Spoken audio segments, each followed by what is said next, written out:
Hey Closet Pickers, welcome back. Today I'm going to bring something very exciting. We are starting a new series where I'm going to go to different cities and find those hidden gems of guitar shops, boutique places, things that you don't know is there but you really need to for you serious pickers out there. Today I'm in Minneapolis, Minnesota, and we are going to go into El Diablo boutique guitar shop. Come on, let's go.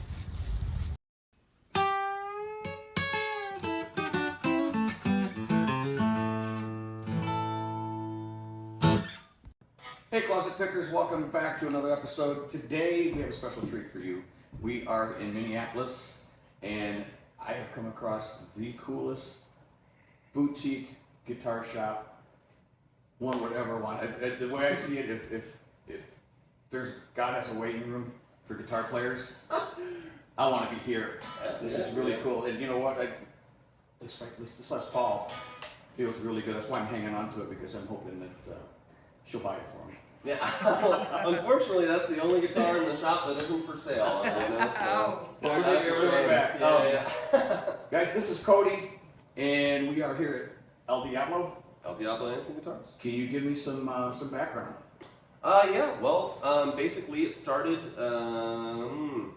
about 13 or 14 years ago. The shop founder, owner, Alan Estevez, basically started doing setups and stuff out of his living room. He moved out here from New York and just kind of wanted to make some extra cash, and he had a skill. So he started doing setups and stuff out of his living room. Well, it kind of turned into this thing where he knew all the cool amps and he knew all the cool pedals and all these new things. That industry was growing so greatly around that time, 2012. And so he started, hey, I can do this, get some pedals in here, get some amps in here, and so it all started out of this brilliant apartment. That's awesome. And I did see where he was doing repairs and doing setups and things like that. Yeah, and there's some old video. I mean, we've had a number of locations. So from there, it went to a small shop in St. Louis Park, which is kind of a little outside of Minneapolis, but and then to northeast Minneapolis, which is where I found him in the Broadway building, where there's one video of us from there, and then to another spot in Northeast, and then to here. So we're kind of like a guitar shop on the run as all these apartment buildings and different things get put up and everything like that. We're always kind of trying to find our place. But what's really cool is they keep following you, so that's a good thing. Yep. As long as they keep following you, that's it. And that's the other thing. That's kind of why I'm doing this, is because I want to let people know about these places. Because a lot of pickers out there want to know where the cool spot is, where the cool stuff. Where they can get the boutique stuff or the high-end stuff, and this is a great place to know. I feel this is a very, very hidden gem, if you will. Yeah. I appreciate that. We've always, at least Alan's thing, and then I joined him, almost 9 years ago now, was always just to, have the stuff that you can't get everywhere, be a destination. That means we can move anywhere we want, we can be anywhere we want, because the whole point is, you're only going to get it here or a few other places. Right. So, like on that note, for instance, yes, since this isn't for sale, I think I'm gonna put it back, just because. Literally, almost every, we always keep a Les Paul around just because in case somebody does be like, I play Les Paul all the time, you don't want to be caught with your pants down to having one. So we just keep that one for the shop. But we have a bunch of great local builders, as an example of something that it's like, where else are you gonna get it? Right. So we can start with some amps. Yes. This one right here, this Resonant. So this was built in the El Diablo space probably 10, 11 years ago by Wes Coonley and Peter Bregman, who have gone off to do different things now. But they were hand wiring these beautiful amps, and they sound cool, they look cool. But that kind of is a funny place for us to start, because it just goes all the way back kind of to the beginning of the shop, basically. Just from what I'm seeing here, just by the look, it's kind of got that blues breaker. I'm going to guess this has kind of got a classic, like a... It's 66 in the power section, but yeah, the way the preamp is kind of designed and the nature of it and how it breaks up, it's kind of its own little beast. But yeah, it's sort of it's got that nice wattage, 18 watts, where you can, you can dial it up and get that good breakup, and you're not going to. And they have a cool little variable negative feedback control on there, so as you dial that back, you can get breakup earlier, or just more complex tones at lower volumes. What kind of speakers do they normally use in these? I think at the time, I think they were just kind of using whatever they could find. Here's a old warehouse guitars. Oh, yeah, very 12-inch Reaper. I love the 6v6 setup. Yeah, I know, it's hard to beat. It's not common. It's not common. I mean, the older Fenders and things like that, but I mean, you got your Yale 4s, your 34s, Yeah. So it's always nice to see a 6v6. Oh, yeah. Well, on that note of, unique power sections, so the next thing we got over here is actually a Super Larry Rally Sport. And so this is a 20-watt, single-ended, all from one KT66 tube. Whoa. And so it's all just push-pull, or it might be an 88. Yeah, sorry. It's all just push-pull off the one tube. Tons of dynamics, tons of feel. Really, really cool amp with reverb and a master volume. So you can drive it at low volumes, you can crank it up, and it can go anywhere, kind of from like a deluxe to kind of like old Ampeg kind of tones, like a GU12 or something like that. So being Very Class cool. A, for a lot of the people out there that understand the Class A, that's your pure power. That's clean, 100%. What it says is what you're going to get. Yep, there's no between a Class A B where it's push and pull, you're kind of using two tubes to sort of in tandem keep a more balanced signal. Class A, it's just wide open. It's just everything just it's coming at you. as it can. Yeah. Hang on, it's coming at you. That one will. That thing with that Les Paul is a pretty knockout combo. Now is that what kind of tone? It's obviously nice breakup. Does it clean up well? No, I mean it's can kind of run the whole gamut of its cleans are kind of a little bit more like deluxe-y and it's kind of a scooped kind of sound. But as you start to kind of crank up that drive, or if you're able to get the volume up, enough where the power section really starts to work, it starts to take on more of an almost like Ampeg guitar amps tone, or he also Lawrence Super Larry. This thing is he's a huge fan of like all the, as you can see, mid-century modern Art Deco stuff, Right. silver tone, airline, all that kind of. I love the way it's set up. It's almost like an old TV. Yep. You know what I mean? It's really cool. It's very cool. Now, if someone wanted to buy one, where can they? I mean, other than here, directly from him. Directly That from him. would be it. And You he's just have to ring located. him up. Where's he at? Again? He's in South Minneapolis. I'm not sure exactly where, but he's here in town. Okay. He's available, and he makes a number of different designs. He's got the Super Sport, which is a 5-watt model. We just sold one of his an El Kabong head, which is kind of like a random sort of, I know, aptly named for the shop, but it was a one-off thing. But it was a 10-watt, one single EL34 tube, Class A, all push. He's got some really great ideas. Wow. Sounds He's serious with the way he's wiring things up using Class A. That's and very cool. Everything goes into the design. I mean, how he just Oh, sets this all up, nice. side-mounted chassis. There's that big bottle. He's got a slushy gold. Yeah, Alnico gold. So he's he knows what he's doing. And just watching you, small package, but it has some girth to it. Oh, So yeah. there's some weight there. It's not impossible to No. carry, but it's But I mean that's a good thing as far as the build quality. Yeah. That's what I'm talking Oh, about. yeah, The for sure. cabinet, the way the cabinet's built, the way it's constructed, Yeah. that all plays into it. I love the handle. Yeah, I know. He gets those handles custom made, and he does all of his own cabinetry and stuff like that too. So he's the man. He's awesome. I love those names. Moving on, we have Metz over here. John Metz is a local amp builder, and this one is kind of the cab obviously is very unique. That's It's done very by cool. RG Customs, but he designed the amp, and so it's just a volume tone, EL84, 5-watt, 112, just a ripper. So you can pop a humbucking guitar like that Les Paul or this Collins gear into that. Sounds incredible, and and it looks cool in the living room. Looks too, very cool. or on stage wherever you might want to have it. It's like a piece of furniture. Yeah, I know. Right? Yeah. I mean, nobody can complain about looking at No. palm trees. But great amp. He does a handful of things. He does a lot of like bigger heads and stuff, and he builds for a kind of local guitar phenom, Dylan Salford, who's a big fan of his amps and always plays them pretty much on stage. So then finally, last but definitely not least, one of my faves over here is Tonetron Amps. This is our amp tech, Jeff Fallon. He builds these amps. This is his Billy Rocker 10. It's kind of like his sort of flagship. It's a 15-watt, 110-inch speaker. Sounds massive. You have a proper input gain, volume control, two-band EQ, and some of the best reverb I've heard in an amplifier ever. And all the while, I was gonna say that's. you know, it weighs nothing. You can take that to the stage, you can take that in the studio. He does different grill cloths and things like that from time to time. Kind of no two amps are the same from him, which I really love. But That's very cool.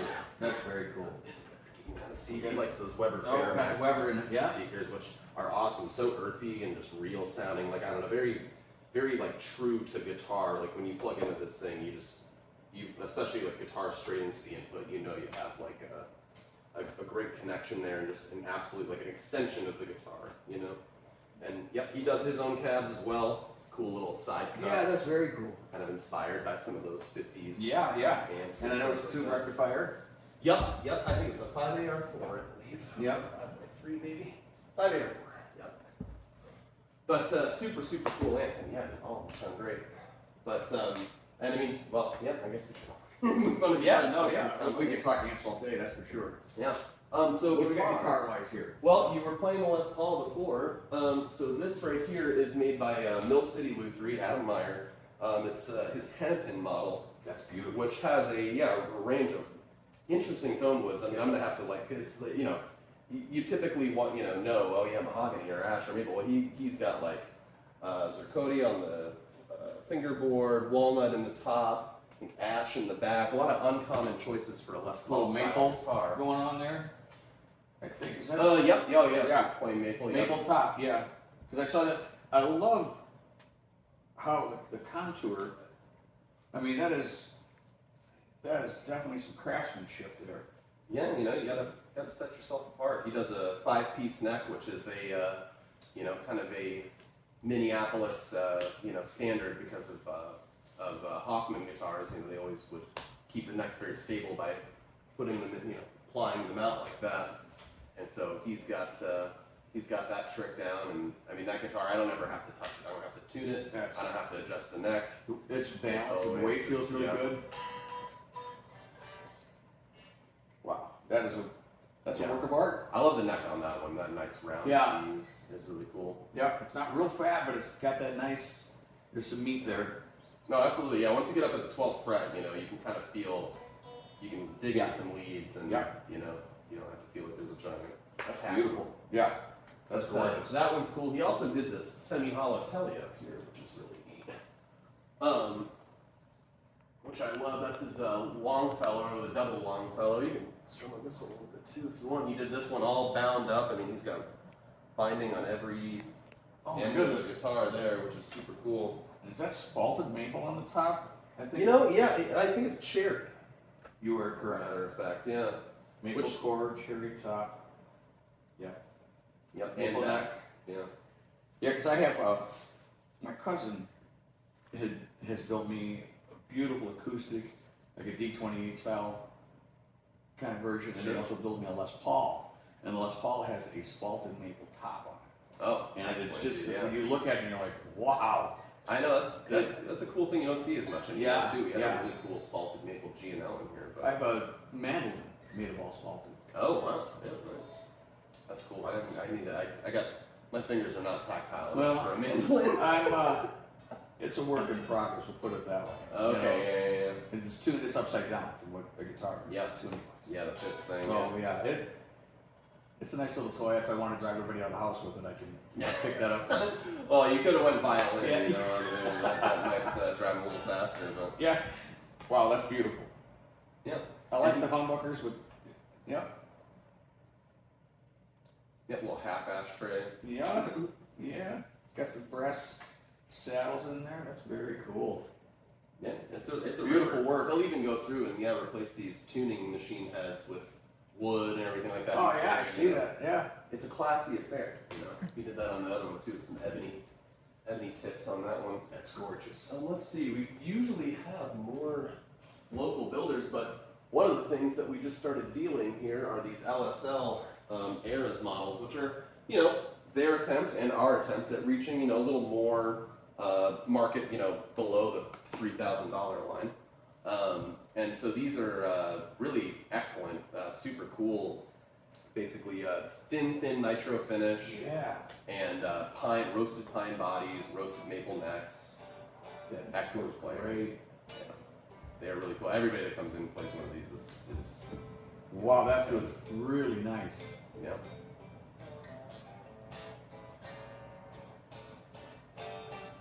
Wow, that's gorgeous. Yeah, they're great. They load them up with Seymour Duncan noiseless pickups, and they just always leave the factory with the same setup and care that goes into their custom line.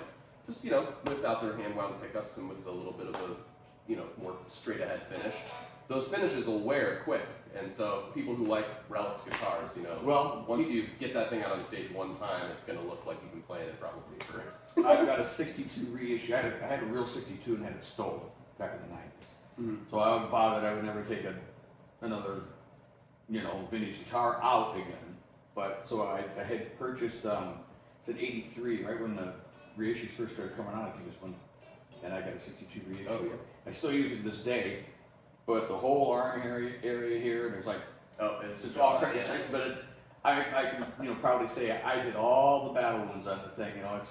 That's all me. So I always say people paying for that now to make the guitars look like that. Oh yeah. And yeah, we had an 83. It was a 57 Strat reissue that was in here. Yeah, from 83, first year of the American Vintage stuff. And we plugged it in and it had those red bobbin pickups in it. And they were the best sounding pickups I had ever heard in my life, to the point that I had to ask one of our pals locally, Jesse Rebel. I asked him, I was like, can you clone these pickups for me? Like, get as close as possibly can. So I took pictures, I read the output, I kind of gave him the year and gave him an idea, and he gave me an astounding Strat pickups. now, were those hand wound? Were they? Oh yeah, From 83, were they hand wound? As far as I know, I'm actually, I guess I don't know. Yeah, we don't. Yeah, but they were great. Somebody was sitting down doing it for sure. Sadly, when I bought the guitar, because you never think ahead, if we had all the gear that we got rid of when we were younger, that's a sad story. But anyway, I took out the bridge pickup because the band I was in at the time, I needed that kind of that Les Paul, that humbucker feel when I went, because I used the bridge for my lead tones, but still needed the Strat tones for everything else. Yeah. And I put I think it's a little 59. I put that in there, but that's the only thing. Other than that, the guitar is completely original, other than 2 fret jobs. I went through two fret jobs. Well, there you go, man. Yeah. Gosh, I'm amazed that volume pod would still be intact. Oh, well, I love doing the Struts. Well, I think they've got new pots in it too. Okay, But as far as the real, but the guitar itself. Funny quick story. When I first got it, I didn't have the guitar a week. I was playing a club, and this was back when they mounted the TVs on the wall, the big picture tube TVs, and it was mounted with angle iron. And we were going on break, and I was taking the guitar off like this, off the stage, and I caught just a quarter of the angle iron of the thing in a chunk, like from right here, just off the surface. I hear a pink, and I see this piece of wood flying through the air out onto a dance floor, and I'm like, what? And I looked, and I was like, oh, I was sick, and I found it, and I glued it back in. It kept falling out, and I finally just, after a while, I just left it alone. But I know that was the first battle one I put into it. But at least I was the one that did it, I guess. But I bet you it probably was still in tune after a hit like that. you know what? It was. I've had that guitar has been very faithful to me. It's been very good. That's great. Cody, I got one more question for you before we let you go. Sure. Benson. Now I know you guys are fond of Benson. Nothing against anything, but Benson, tell me about him. I know nothing. I've never played through one, which I'm going to play before we leave, if you don't mind. Of course. Love to hear one. Give me a little info on the Benson. Yeah, well, they started out of Portland, and Alan took notice of them when he saw the Shins playing on stage, and he saw this little amp. It said Benson. He didn't recognize it, and so online research brought him to the Benson Amps website, and he reached out to Chris, and at the time, I think it was like just Chris and maybe a couple other people, if that. That's so cool. And just said, hey man, I really like your amps. Do you want a dealer? And we were one of the first dealers outside of Oregon, or Washington, in the Northeast. I'm not sure exact, but we were pretty early to it, and I had never heard of them until I, started working here basically, and I walked in and was like, oh, this is Benson amp. And I was shocked, they're amazing sounding amps and took a very cool approach at a time, where it's like you were still seeing a lot of amps with just, a million controls or a million channels or, have all this stuff or whatever, and he was just putting out amps that were just volume tone. And, at the time, it was like, at the time, I think there was the Monarch, he had the Gnostic bass head going, which is, I think, no longer getting done, but and he had just come out with the Earhart, and gradually they started coming out with more and more models, and they became harder for us to get, but we, They grew quickly. Yeah. But you got to be looking for that boutique style, because, if you're, if you're on the other side, just, well, you're not going to know of them. Oh yeah, people can differentiate, you know what I mean? Like people who were just kind of like, man, I'm sort of tired of whatever, Fender reissue, and they all have their place and everything, And they do. But some people just wanted that simple, like the Earhart, the 15 watt, or the Monarch, the 15 watt, 112, just volume and tone. Just Like dead this simple, Yeah. That's where it comes from. Yeah. You can be playing through anything, but bottom line is what you do from here, and that will help bring out what you have. The amp is your tool. Yeah. It's a wonderful thing.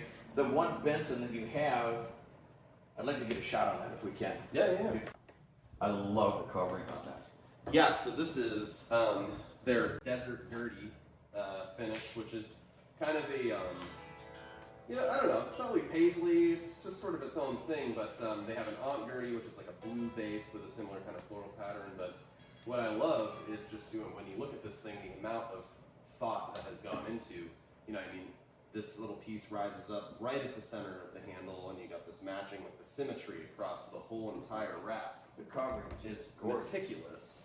You fit exactly just right up on the side. So they've really thought about every inch of this, and these are completely hand-built, hand-jointed pine tabs, and just remarkable stuff. I'll get you a cable here. So this one is 35 watts, 310s.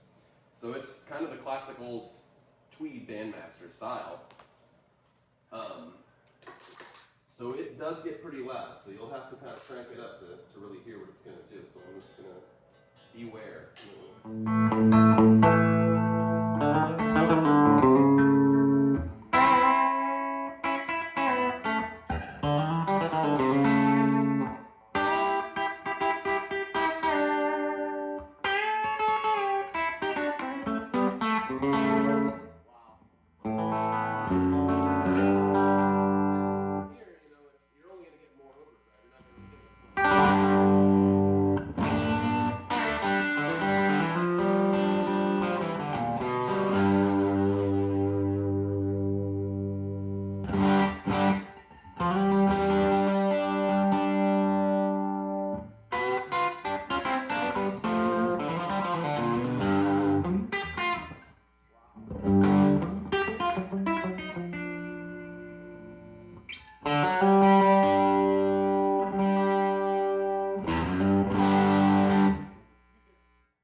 But it doesn't overtake once you hit that chord.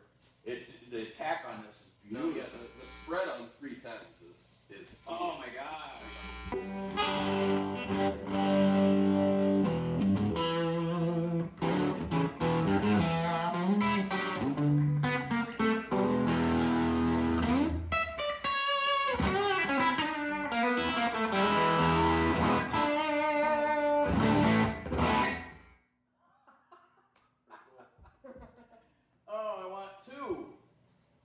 We have two. This is a really cool design from them, and what I'm happy to say is that we have one right up over at the front there. Oh, yeah, which is actually Bandmaster #1. It was the first one that they made, which they sent to us because we were, had such a long-standing relationship with them. And when they originally did a run of, I think, 4 or it might have been 10, they sent us #1. They're like, hey man, here you go. So we were like, well, we're never gonna sell this. we're just going to hang on to this. Incredible, yeah. And they've since put it into the line, and now it's a standard option. You can get one of these. I think they're $39.99 or $42.99, depending on the wrap that you want to get, and things like that.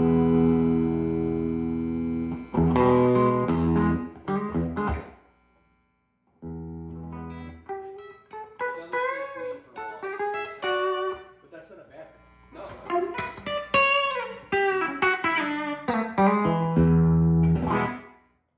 Love it. I love it. Great sound, man. With that, Cody, thank you so much for letting us come in. Absolutely. Such Short short notice. notice. Come by. Yeah. It's always cool to have people come through the door. You know, there's a Absolutely, small shop, so. man. El Diablo, Minneapolis. You got to come check them out. Cody, we really appreciate it. Thanks, Guitar Closet listeners. We'll see you soon. Take care.